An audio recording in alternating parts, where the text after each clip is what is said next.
तो दोस्तों, जैसा कि सभी को पता है, जो सुबह पेपर डाला था मैंने साइंस का, वो बिल्कुल मैच हुआ है। 80% जो बड़े क्वेश्चन थे आपके, वो उसमें से मिले थे। बिल्कुल उसी प्रकार का ये मॉडल पेपर होने वाला है।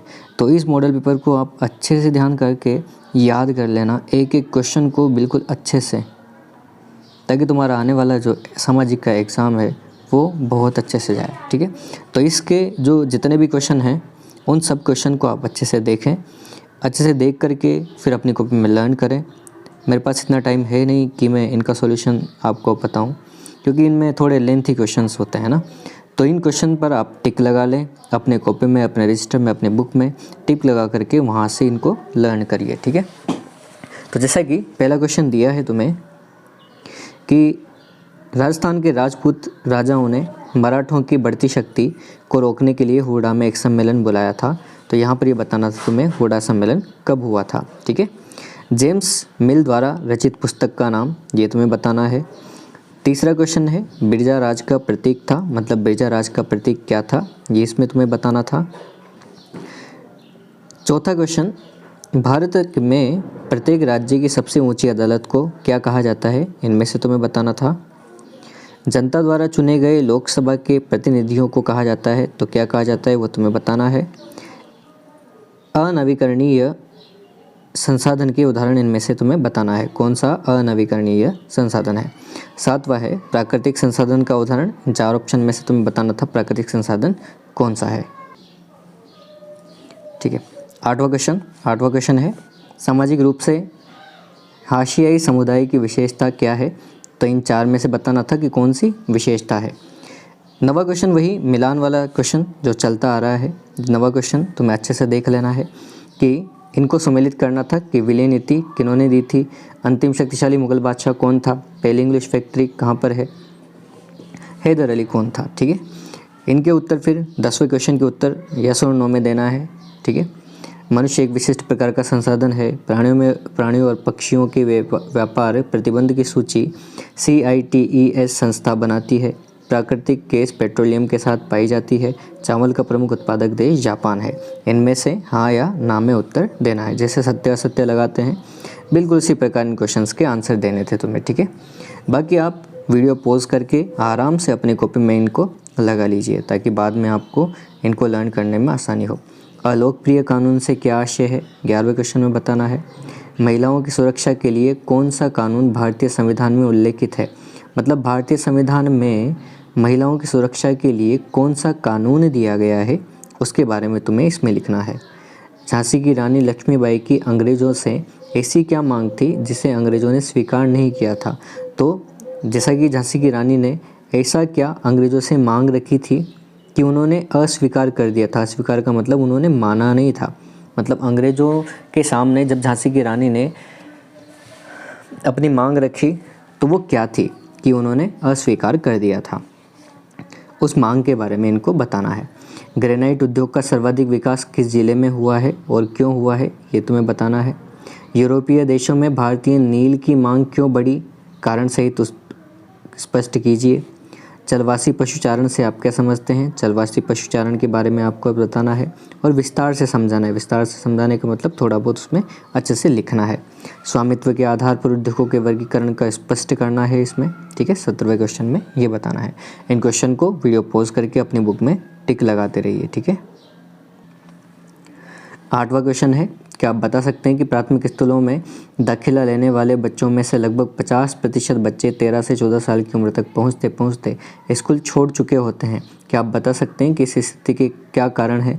अब ये वाला जो क्वेश्चन है वो आपको अपनी सोच के अकॉर्डिंग लिखना है। ठीक है, जैसे आपको सोच करके बताना होगा कि 50% बच्चे 13 से 14 साल की उम्र तक पहुँचते स्कूल छोड़ देते हैं, तो क्यों छोड़ देते हैं, उनके कारण जो है वो आप अपनी लैंग्वेज में इनको बता सकते हैं। ठीक है, देसी स्कूलों में इस शिक्षा स्थानीय आवश्यकताओं के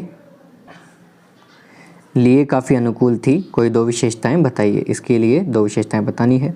फौजीदारी और दीवानी कानून के बारे में आप जो समझते हैं उनके लिए आधार पर इस तालिका को भरना है। ठीक है, कानून की शाखा क्या है, अपनाई जाने वाली प्रक्रिया क्या है, जैसे उल्लंघन का विवरण जो दिया है वो किस प्रकार दिया है, इसको समझना। ऐसे टेबल दे दी गई और टेबल में तुम्हें भरना है बस। कुछ लड़के स्कूल जाते वक्त लड़कियों को हर रोज़ परेशान करते हैं, ये उल्लंघन किया है उन्होंने ऐसा, तो ये कानून की किस शाखा में लिखा गया है कि ऐसा उल्लंघन नहीं कर सकते।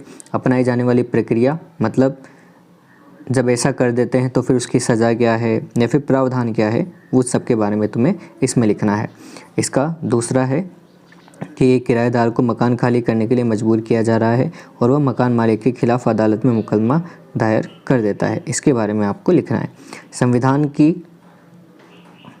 20वां क्वेश्चन है, संविधान की कोई दो उद्देश्य बताइए जो लोकतांत्रिक शासन प्रणाली हो या राजतंत्रात्मक शासन प्रणाली, दोनों के लिए आवश्यक है।